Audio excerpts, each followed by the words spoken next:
Well, somehow I'm on YouTube and somehow you found this page. So, I think first video here, I should probably explain a little bit about my history. And everybody always asks about my truck here, so I'll give you a few details on this piece of junk.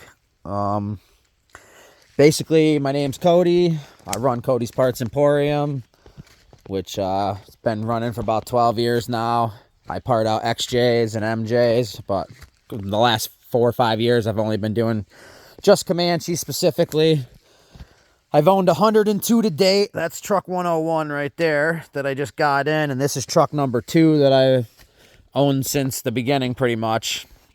So I've had her almost 12 years too.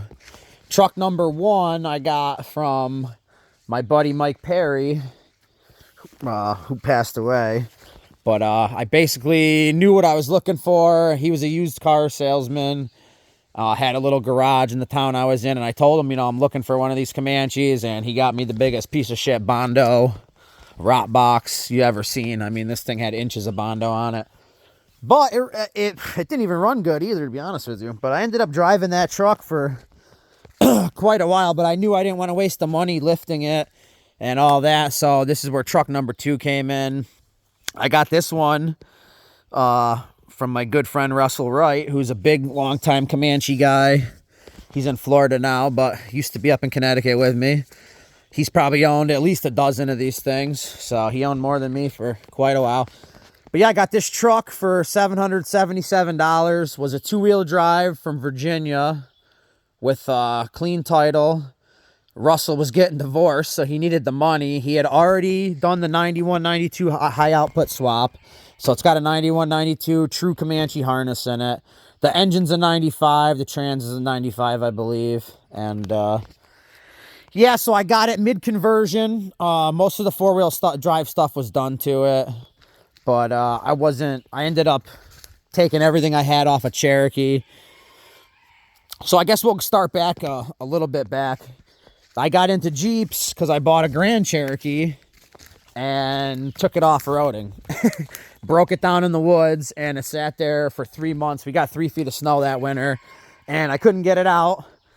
So I bought a Cherokee that was lifted, had all these axles, exact axles that are underneath this. They're locked, 456 gears. So I bought a Cherokee that was all fully done up. I have no clue what I paid for it, but it was all camouflaged and blah, blah, blah. So I built it over the winter, and as soon as it was, the weather was good enough, we took it up to drag this ZJ out of the woods. We broke a steering shaft and a tie rod end, a bunch of shit. We messed up the whole front end, so I couldn't move. We ended up having to fix it in the woods. So that's kind of where off-roading all started. Then I got heavy in with the off-road community in Connecticut, and yeah, the rest was history from there. I bought truck number 3 as a parts truck. To get parts for this, I needed the drive shaft, a bunch of stuff. Me and my buddy drove to Albany. We drove the truck back from Albany, which was pretty crazy. And yeah, the rest is history. Some dude came at freaking 10 o'clock at night, pitch black one night, drove out from a couple states over. He wanted if I remember right, it was like a Speedo cable, a bunch of little trinket shit. Gave me like $100 middle of the night for like nothing. Stuff I thought was stupid. And my mechanic goes, yeah, man, this is how it is. This is how the market is. And it literally took off from that day on, I do have a background in business. I have a business degree. So I just kind of recognized the niche market that was available. They only made them 6 years, super limited.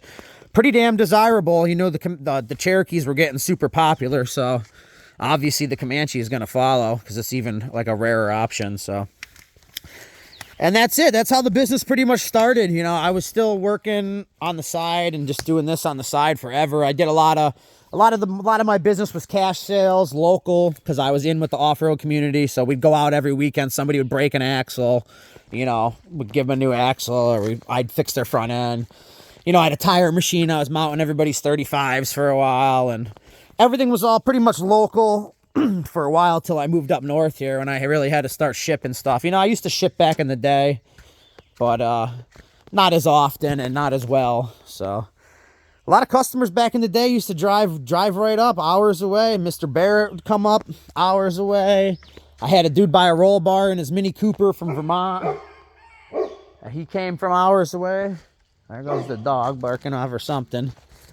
And yeah, man, you know, the business just took off after that. So anyways, that's how I got started, and that's what's going on. Owned 102 trucks. This is number 2. So I guess I'll tell you a little more about this one. So I got the Wagoneer front end. This custom bumper came off a Cherokee. I built this truck 10 years ago, so like a lot of the stuff that's available now is not, like, it's way crazier. So somebody custom built this bumper. Got this junk winch that works when it wants to. On the front, we got trussed axle, like I said, 456s. Got the Clayton Pittman or track bar is probably the best thing you can buy. This 1-ton steering that's a little bent from hitting some stumps and stuff.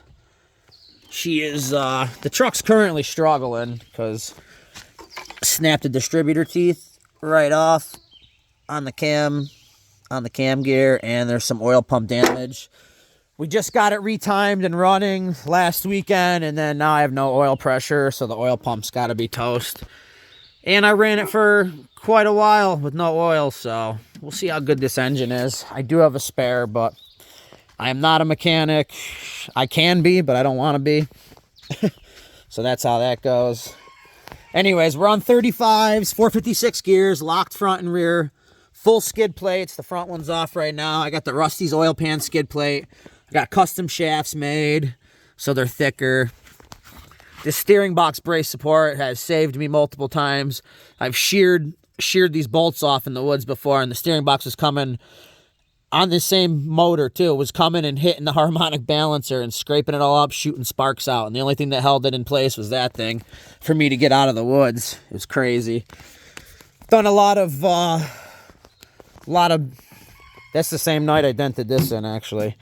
But yeah, I did a lot of bad things to this truck over time, mostly drinking, but that'll happen to the most of us once you're in the woods. So we've got the old camo headliner, XJ speaker bar, custom camo interior, got some buckets, this nice 2x4 light switch panel, AX15 with the Hurst short throw shifter, got the wood grain dash, steering wheel.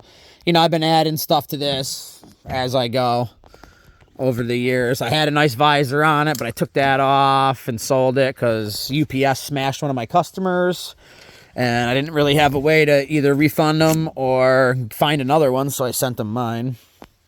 So that was cool. I got all steel fenders all the way around, rock guards. I still want to cage this thing in someday, so we'll see if that ever happens.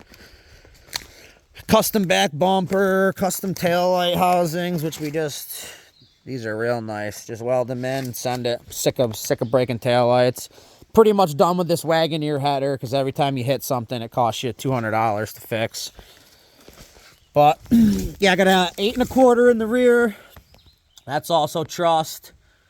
Custom shock mounts. These are OEM metric ton leaf springs that were in pretty good shape. Actually, they're struggling a little bit, but got some boomerang shackles, full skid plates, OEM gas tank skid back there.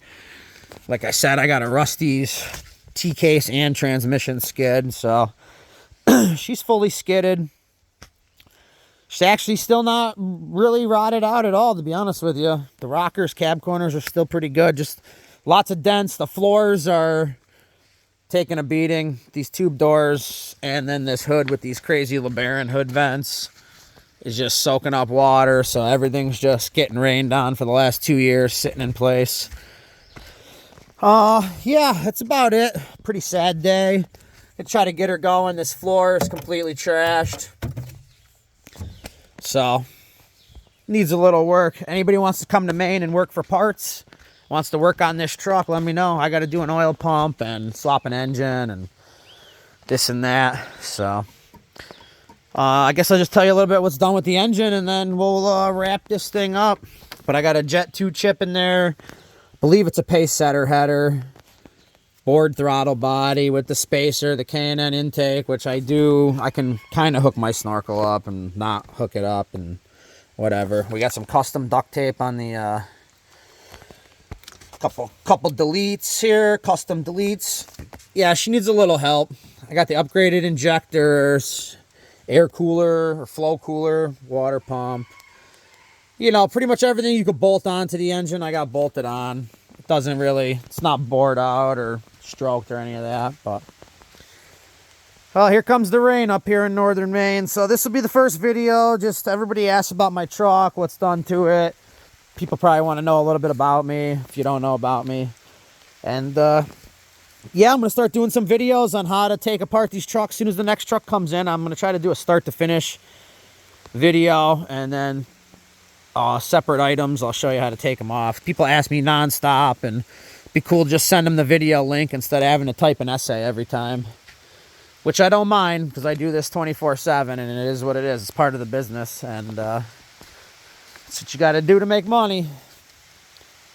All right, guys, thanks for watching, and let me get a like and a share or subscribe or whatever they say on this fancy shit. Thanks, guys.